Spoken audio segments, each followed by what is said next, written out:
Today, we're diving into the nitty-gritty of preparing for the first 3 days of an apocalypse or natural disaster. It is advisable to have at least 90-day supply of food, water, and preps. But you don't have to get it all at once. You can start out with 3 days and go from there. Starting out small makes getting to your goal a little easier. Again, our aim is to be level-headed, honest, non-sensational about prepping. But imagine this. You wake up and the world's a bit topsy-turvy. And then panic sets in. What are you going to do?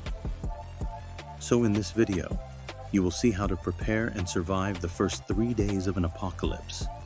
And guess what? No panic, just practical tips to keep you ready. Our preparing is broken down into 4 steps. So let's get into it. Step 1, immediate safety measures. As Roosevelt said, do what you can with what you have where you are. So your cozy den can be your fortress. Identify the safest spot and fortify it. We're not building a medieval castle, but a sturdy shelter works wonders. This could be your hideout or your home, but make sure it's solid. The next thing to do is to assess the threat. Keep your cool and assess immediate dangers around you. Is there a mob of angry, unprepared, and confused people, or just the neighbor's cat? Stay sharp and vigilant, but no need to break a sweat. Remember, the most dangerous people are the starving people noticing smoke coming out of your chimney, so play it cool. And think about it. Isn't an argument for a Coleman stove? I know a family who survived the Yugoslavian unrest by building a fake wall up against the front of the real wall and stacking their food in the space between both walls. They put their couch and some shelves in front of the fake wall to hide the small door wherever they needed to go in and get food. So like we said, these are desperate times, so think and act smart.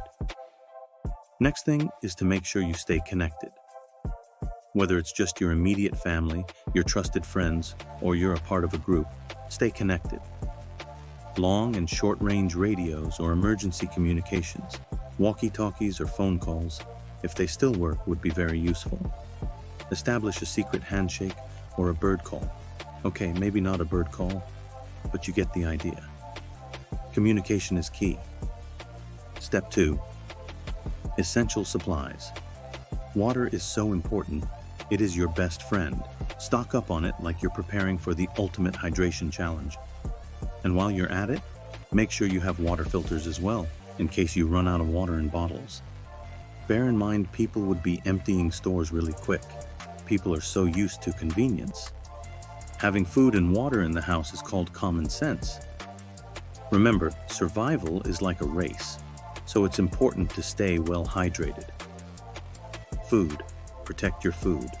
Also, this is not the time to bring out your barbecue hub or show off how prepared you are. This is the time to be as low-key as possible. Bear in mind, vast majority of the people will be hungry and desperate. Based on experience, if people even smelled you cooking food, they would do a home invasion and rob you. It is hard to deal with unstable people at the best of times. So this is the time to be careful what you cook and how long it takes. If you have non-perishable snacks and energy bars, we're talking about a feast of nuts, granola bars, and maybe some chocolate. These would be useful as it will reduce how many time you would need to cook or when it's unsafe to do so. First aid. Think of your first aid kit as a superhero utility belt. In survival situations, mishaps do happen. So don't overlook first aid. However, if there are serious injuries, please call for help. Safety first, as they say. And with first aid, you've got your survival safety net. Bear in mind, a small injury can become a big one if not quickly taken care of. Step 3, security and defense. Tools. Arm yourself with trusty multi-tools. Talking about tools, our previous videos went into details on these essential tools you will need. I'm sure you will find them useful. Please have a look after this video. When it comes to defense, don't be a doormat. But don't be evil to people either. Be as kind as possible. Group huddle. Some people function better when they are alone, but if you're with a group, then establish a security routine. Everyone takes a turn keeping watch.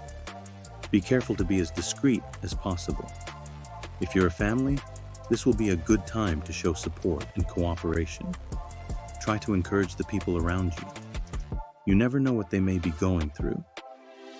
Just think of it like having your own mini Avengers team. Also, one important thing to remember is to secure your generator, solar panels, or inverter from theft. Chain up or lock them up while they're being used to prevent them from becoming somebody else's equipment. Positive vibes only. Keep the vibes positive. We're not in a horror movie. We're just gearing up for a unique camping experience. Share jokes, play games, and keep morale high. Now let's talk about Step 4. Navigation and movement. Maps. Grab a map and channel your inner explorer. Know the lay of the land and potential escape routes. Quick navigation tip. If you're in an urban or suburban environment and need to find your cardinal direction, look for satellite dishes on houses or buildings. Satellite dishes point to the equator, so if you're in the northern hemisphere, the dish points south, and if you're in the southern hemisphere, the dish points north. Please remember to orient the map itself to north. Most maps will be marked with a point showing what direction north is. Put the compass on the ground and rotate the map until the north marking matches the compass north. You are now ready to navigate yourself somewhere safe. Stealth movement. This is the time to be as discreet as possible. So even when you are cooking, make sure you don't draw attention to yourself. There are some who will swear by alcohol burners, as it doesn't give out any noise or smell like a campfire would. It does take a bit longer to boil water, but it's ideal in a stealth survival situation. Have you ever used an alcohol burner? You can share your experience in the comments section. Remember, when you are making a campfire, make sure you use dead dry wood, which burns with little or no smoke. Using wet wood produces lots of smoke, which is a big giveaway. Don't forget, move like a ninja, quietly and cautiously. And remember, you're not trying to win a dance-off with zombies. You're just trying to stay under the radar. Vehicle. If you have wheels, think of fuel efficiency. A city map is also a good idea. Add one to your pack or leave one in your car. Coolant and motor oil is also essential. You don't know how screwed you are with a coolant leak. Also remember to keep a full fuel tank. There is a big advantage for those who can drive a manual car, to be honest. What a useful ability to have. And also the skill can be translated to some older rural equipment that you may have to use. Like I always say, it's not a race. It's a strategic drive through the apocalypse. Honestly, the news and the situation of the world can be depressing, which is why some would say, well, I can't think or worry about it.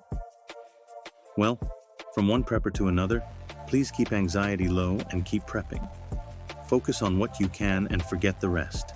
You'll be fine. And there you have it, my friends. Prepping for the first 3 days with a grin on your face.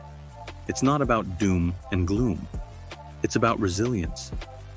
Until next time, stay prepared, stay positive, and keep that prepper spirit alive. Thanks for watching.